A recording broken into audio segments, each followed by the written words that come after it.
10 Facts You May Not Know About Afghanistan. 1. Afghans celebrate their new year, Nowruz, on the 21st of March, the first day of spring. Thousands travel to the northern city of Mazar-e-Sharif to welcome in Nowruz, a pre-Islamic festival. Local strongmen raise a great janda, an Islamic banner, to herald the beginning of spring and the start of the new year. If it is lifted in one smooth motion, it is seen as a good omen for the months to come. 2. Afghanistan would like its national game, buzkashi, or goat grabbing, to be an Olympic sport. Regarded as the world's wildest game, it involves riders on horseback competing to grab a goat carcass, and gallop clear of the others to drop it in a chalk circle. It has been played on Afghanistan's northern steppe for centuries. The game used to be the sport of rich rival warlords but is now also financed by Afghan mobile phone companies and private airlines. But it is still not a sport for the faint-hearted, and women should not apply. 3. Mobile phone coverage is expected to reach 90% of the country this year, even though the percentage of Afghans with access to electricity is still one of the lowest in the world. Mobile phones are transforming Afghan lives and culture. Even Taliban have fancy smartphones with email and Skype. They are status symbols. 2. If you have cash or contacts, you can get a memorable number including, for example, one that has the letters of your name. 4. Poetry is a cherished part of Afghan culture.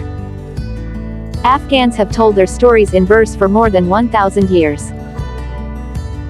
Thursday night is Poetry Night. In the western city of Herat, men, women and children gather to share ancient and modern verse, listen to traditional Herati music, and enjoy sweet tea and pastries long into the night. 5. Alexander the Great was the first to build Herat's ancient citadel when he captured the city in 330 BC.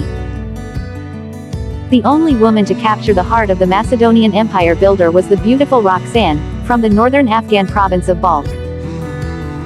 She bore him his only son before Alexander died at the young age of 33. 6. Arnold Schwarzenegger is the poster boy for legions of young Afghan men. Photographs of a muscled Arnold in his prime hang from the walls of hundreds of bodybuilding centers across the country.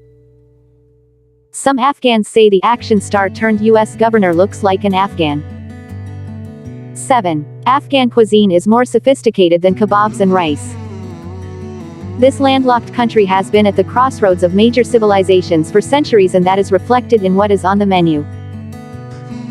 Sample its delicate ashik, a ravioli stuffed with leeks, and topped with minced meat and yogurt, or mantu pasta filled with lamb and onions. And new influences are still emerging as Afghanistan opens its doors to the world. If you yearn for something lighter, former Japanese journalist turned chef Hiromi fell in love with the country. Married an Afghan and is training Afghans to make mouth-watering sushi. 8. Kandahar Airfield in southern Afghanistan is said to be the busiest single-runway airstrip in the world. No wonder it is also the place NATO has its first complete air traffic capability in a non-NATO country. Last year's arrival of more than 30,000 extra US troops, along with more civilian personnel, added to constant landings on a base also used by non-US militaries. Of course, lots of journalists and dignitaries also fly into one of Afghanistan's most volatile cities, the most decisive battle in this war. Afghans have long said whoever controls Kandahar, controls Afghanistan.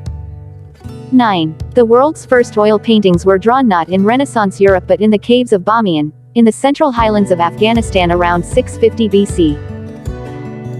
Bamiyan boasted a flourishing Buddhist civilization from the 2nd century up to the Islamic invasion of the 9th century. This is where the world's two largest standing Buddhas once stood, until the Taliban destroyed them in 2001. A newly opened tourism company is trying to attract tourists back to beautiful Bamiyan.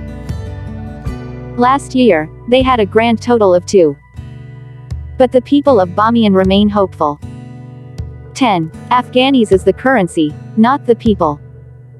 They are called Afghans, and they have a country that, for all of its hardship and heartache, they are still proud to call home.